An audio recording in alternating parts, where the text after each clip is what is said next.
Estamos no coração de uma das mais sangrentas guerras da nossa história, entre 1864 e 1870. Um período de horror e sacrifício que poucos realmente compreendem. Nesse inferno, emerge a figura de uma mulher, uma escrava. Seu nome hoje deveria ser uma medalha, gravado em mármore. Mas o que restou foi um sussurro perigoso, uma confissão tardia de uma traição tão profunda que manchou a honra de uma nação. Uma dívida de sangue que o Brasil ainda não pagou. Essa é a caçada pela verdade. A busca por justiça para Ana, uma escrava que se tornou lenda e foi silenciada.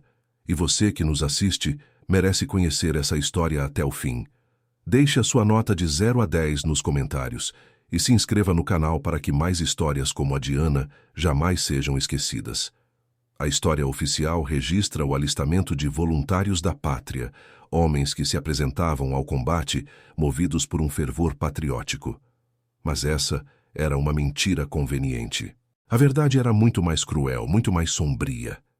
Uma farsa que escondia a brutalidade de um sistema que se alimentava de vidas alheias.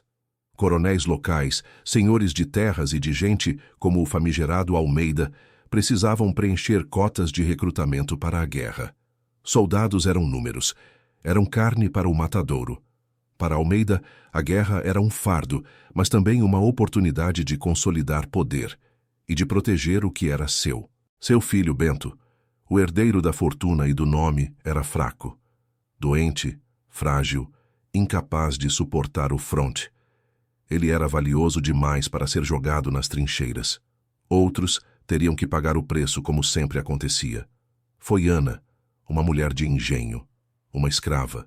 Sua resistência era brutal, forjada em anos de trabalho escravo e adversidades. Sua inteligência tática, inata. Ela possuía uma capacidade de leitura do terreno, de antecipar movimentos, de sobreviver onde a maioria já teria perecido. Uma mente afiada por uma vida de observação. Qualidades que, em outras circunstâncias, a teriam feito uma líder. Mas ali, sob o jugo da escravidão, eram apenas ferramentas para a sobrevivência em um mundo impiedoso. Ana não foi para a guerra por patriotismo. Não havia pátria para quem não tinha liberdade. Ela foi arrastada para o inferno, um sacrifício, não por convicção, mas por uma promessa. Uma promessa de alforria que se revelaria a mais pérfida das mentiras, selada com a saliva de um senhor sem escrúpulos. Ela foi para a guerra para salvar a si mesma e, mais importante, para salvar aqueles que amava. Uma dívida de sangue imposta por seus senhores.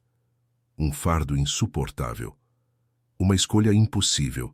Morrer na guerra por uma falsa esperança, ou assistir à morte lenta de sua família sob o chicote. A vida dela se tornou a moeda de troca. Naquele dia, o sol queimava a pele e a alma. O coronel Almeida, com sua voz carregada de autoridade, proferiu as palavras que selariam o destino de Ana. Precisamos de homens para a guerra, mas já que os homens livres se escondem, os escravos servirão. E Ana é forte o bastante para servir por 2. Não houve súplica, não houve choro. Apenas um olhar que carregava séculos de dor e resistência. Um olhar que o coronel, em sua arrogância, jamais compreendeu. Ela foi arrastada. Não houve tempo para despedidas. Apenas um aceno rápido, desesperado, para a pequena figura que a observava da senzala, com os olhos arregalados de medo. A promessa de alforria, um papel amarrotado e quase ilegível, foi jogada aos seus pés. Uma ilusão de liberdade, um bilhete de ida para o inferno. Ela se agarrou àquele papel como se fosse a própria vida, a única prova de que seu sacrifício teria um propósito. Mal sabia que era apenas o primeiro de muitos enganos. A jornada começou. Longe da poeira do engenho para a lama e o sangue das trincheiras do Paraguai. Um destino incerto, mas uma certeza. A escrava partia. E para trás ficava uma terra que prometia liberdade, mas entregava apenas a mais pérfida das traições. O caminho à frente era apenas o início de sua verdadeira provação. As trincheiras do Paraguai eram um matadouro. Não era uma guerra de honra ou glória, mas uma batalha suja contra a fome, a febre, a lama e o fogo inimigo que ceifava vidas sem distinção. Ali, entre o cheiro de pólvora e a podridão dos corpos, Ana não era mais apenas uma escrava. Ela era uma sombra, um fantasma que se movia com a agilidade dos que aprenderam a sobreviver em meio ao caos. A cor da pele, o status social, tudo isso perdia o sentido diante da morte iminente. A única coisa que importava era permanecer vivo, e ela se agarrava a essa verdade com uma ferocidade primária. Sua capacidade de ler o terreno, de antecipar movimentos do inimigo, de encontrar abrigo onde não parecia haver, começou a se destacar. Ela via o campo de batalha de uma forma que os oficiais treinados não conseguiam. Ana sobrevivia onde homens treinados falhavam, onde a covardia e o desespero levavam à morte certa. Isso não passou despercebido entre os praças, os homens que lutavam lado a lado com ela. Deixou de ser um número, uma cota a ser preenchida. Lentamente, em silêncio, sem alardes, ela começou a se transformar. De escrava virou uma lenda silenciosa. Nenhuma condecoração formal, nenhuma menção em relatórios de batalha. Apenas o respeito bruto e sincero daqueles que viam nela a última esperança, a chance de ver o sol nascer no dia seguinte. Mas a guerra, Ana sabia, não terminaria quando os tiros cessassem. O inimigo verdadeiro, o que roubava a liberdade e a dignidade, esperava pacientemente em casa, de braços cruzados. Ela carregava o papel de sua suposta alforria como um amuleto. Uma promessa frágil, um farol tênue em um mar de desespero. Era a força que a impedia de sucumbir. Naquelas noites sem estrelas, sob o céu carregado de fumaça e a memória de sua filha, Ana travava sua própria batalha. Uma luta interna que a consumia mais do que o fogo inimigo. Ela se perguntava se aquele sacrifício valeria a pena, se a liberdade prometida seria real ou apenas mais uma ilusão cruel. A dúvida era um veneno lento, mas a esperança era sua única vacina. Os outros homens falavam de suas famílias, de suas noivas, de suas terras. Ana falava apenas de um futuro incerto, de uma criança que a esperava e de uma promessa que a amarrava. O medo era constante. O frio, a chuva, a sujeira. Mas o pior inimigo era o silêncio, a ausência de notícias do Brasil. O que estaria acontecendo com sua família? Enquanto Ana lutava pela sobrevivência, Almeida, o coronel, desfrutava da tranquilidade em seu engenho. Sua cota de recrutas estava preenchida. Seu filho, Bento, seguro. A guerra era um fardo distante, uma desculpa para o enriquecimento e a manutenção de privilégios. As vidas perdidas eram apenas estatísticas em um livro de contabilidade macabro, até que veio a noite de 17 de agosto de 1868, uma data que deveria ter sido gravada nos anais da história brasileira. Mas foi, em vez disso, riscada com tinta e silêncio. Perto de Curupaiti, a escuridão da noite era cortada pelo som distante de tambores paraguaios. Um presságio, um som que gelava o sangue dos mais experientes. Um ataque paraguaio devastador. As linhas brasileiras estavam em colapso. O pânico se espalhava como um incêndio incontrolável, a fumaça da pólvora misturada ao cheiro de medo. A retaguarda, o que restava dela, estava em desvantagem numérica.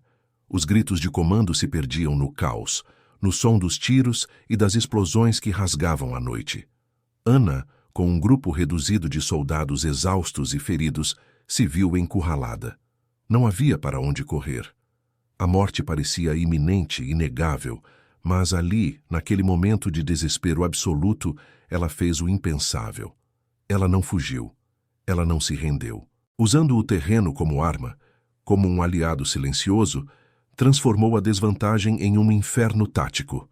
Onde outros viam armadilhas, ela enxergava oportunidades, emboscadas precisas, ataques cirúrgicos, uma ferocidade que ecoava a brutalidade da própria guerra, mas com uma inteligência que desarmava o inimigo antes mesmo do confronto. Naquela noite, sob a luz fantasmagórica da lua, ela eliminou 37 soldados inimigos. Um triunfo impossível, impensável para qualquer um, menos para ela. Sua ação salvou a posição. Evitou um desastre maior para o exército, que teria consequências devastadoras para toda a campanha. Um feito que deveria ter garantido sua liberdade, um lugar na história. Por que então seu nome foi riscado? O que teria levado o Estado a cometer uma traição tão brutal contra sua própria heroína? A resposta se esconde nos arquivos, nos sussurros, nas páginas arrancadas. E a verdade, como sempre, é muito mais assustadora do que qualquer ficção. Ela retornou, não como a escrava que partiu, mas como uma heroína forjada no fogo do inferno, carregando cicatrizes que contavam histórias de coragem e uma determinação de aço. Naquele bornal, guardava o que restava do papel de sua alforria, sujo, amassado, mas para ela, mais valioso que ouro. Era a promessa de uma vida, de um futuro para sua filha. O cheiro da terra de sua terra, o som dos pássaros, o calor do sol em seu rosto. Tudo parecia diferente. Ela havia sobrevivido. E agora, a liberdade a aguardava. O reencontro com sua filha foi breve. Um abraço apertado, que misturou a alegria da volta com a dor da separação. Mas mesmo nesse instante de alívio, uma sombra pairava. O sistema não tolera heróis inconvenientes. Uma mulher escravizada, que desafiava a lógica militar e a ordem social, era uma anomalia perigosa. Era uma ameaça, um escândalo em potencial que poderia abalar a estrutura de poder, expor a hipocrisia de uma elite que se dizia patriota. O registro militar foi rasurado. Os feitos de Ana, que salvaram a posição em Curupaiti, foram convenientemente ignorados, ou pior, distorcidos. Testemunhas que presenciaram sua bravura foram silenciadas. Alguns foram transferidos, outros, subitamente, esquecidos ou desaparecidos.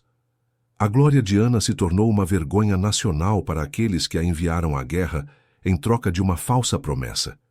Seu triunfo era uma mancha no currículo dos poderosos. A liberdade, sua falsa liberdade, foi negada. O documento de alforria, o talismã que a manteve viva, foi declarado nulo. Um erro, disseram. Inválido. Em vez de reconhecimento, veio a condenação. Uma ordem secreta, assinada por mãos poderosas, transformou sua vitória em crime. O motivo? Insurreição, desobediência.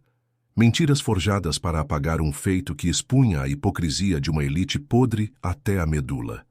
Naquela noite, sob um céu sem estrelas, Ana foi levada. Não houve julgamento justo, nem direito à defesa. Apenas a certeza de que seu destino já estava selado. Ela não ofereceu resistência. Seu corpo estava exausto, sua alma ferida, mas seus olhos, seus olhos ainda ardiam com a chama da injustiça que jamais se apagaria. Na manhã seguinte à sua chegada, após ter salvado dezenas, talvez centenas de vidas brasileiras, Ana foi enforcada. Um ato de apagamento histórico brutal. Seu corpo, jogado em vala comum. Seu nome, banido dos anais, apagado de qualquer registro que pudesse um dia revelar a verdade. Para o coronel Almeida e seus comparsas, o problema estava resolvido. A história inconveniente de Ana, a escrava heroína, havia sido silenciada para sempre. Mas a verdade tem um jeito de rastejar para fora da escuridão. Décadas depois, o tempo começou a cobrar seu preço. Documentos rasgados, cartas velhas, esquecidas em sótãos empoeirados, e o depoimento de um velho soldado moribundo, atormentado pela culpa. Ele havia presenciado a bravura de Ana. Havia visto a traição. E antes de partir, precisava aliviar o fardo que carregava há tantos anos. Seu relato, somado aos fragmentos de papel e aos sussurros de outros que tiveram medo de falar, começaram a costurar a história. A verdade era um mosaico de dor. Havia um nome riscado no registro. Havia sussurros de uma mulher que lutou como 10 homens. Havia a dívida de sangue que o Brasil ainda não pagou. A busca por justiça para Ana, a escrava que se tornou lenda e foi silenciada, não é apenas sobre o passado. É sobre o presente. É sobre o que somos capazes de esconder.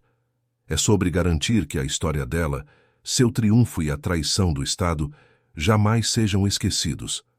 Para que a memória da heroína seja finalmente honrada.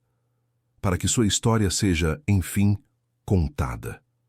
O silêncio foi quebrado. O segredo revelado. Não deixe que a história de Ana seja apenas um sussurro. Inscreva-se no canal, deixe sua nota de 0 a 10 nos comentários e compartilhe este vídeo. Ajude-nos a fazer com que a verdade ecoe.